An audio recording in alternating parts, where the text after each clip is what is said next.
Hello, this is Joshua. Hello, Joshua. This is Joanna from Who Wants to Be a Retail Expert.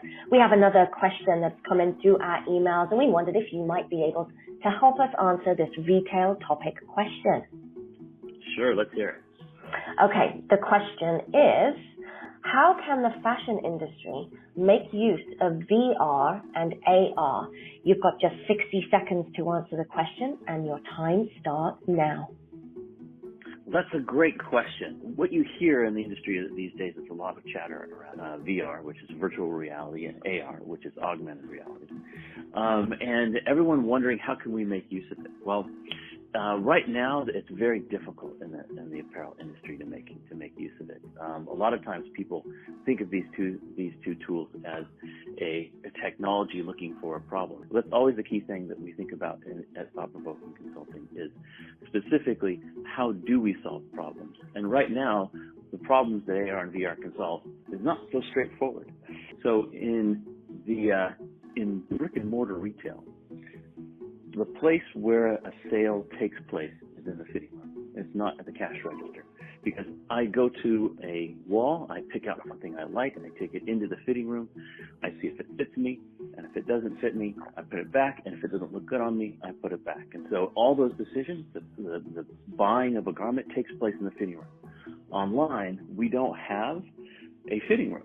So that is why we have a problem with returns right now, because someone buys something online, it looks good online, they get it home, they put it on, and it doesn't fit. So how do we recreate that same fitting room that we have in brick and mortar, and how do we move it online?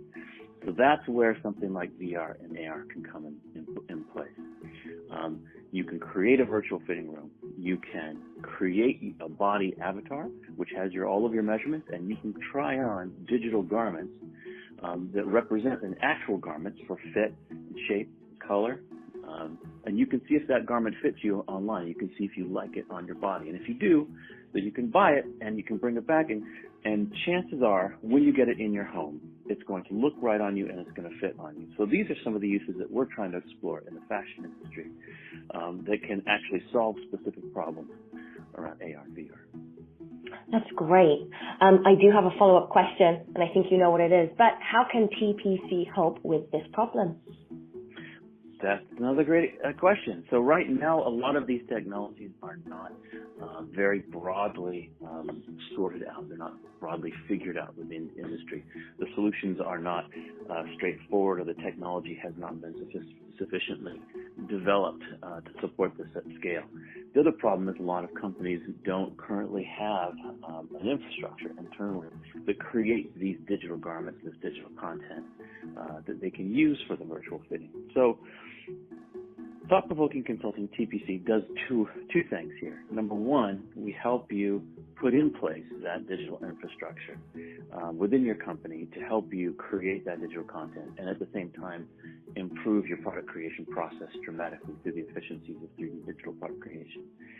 The other thing we do is we look at your total innovation stream. In other words, where is your company going from a digital standpoint? And then we help you not only inject this digital process into your company, but we align your innovation activities so that by the time the digital content is ready, you're also ready to start performing and creating these experiences for your consumer at e-commerce. Wonderful. Well, that was Joshua Young with Thought-Provoking Consulting, and that's all we have time for. Thank you so much for playing Who Wants to Be a Retail Expert, and thank you everyone for listening. Remember, post any questions you have for our retail expert consultants via email, and we'll address it on our next show. Thanks and goodbye for now.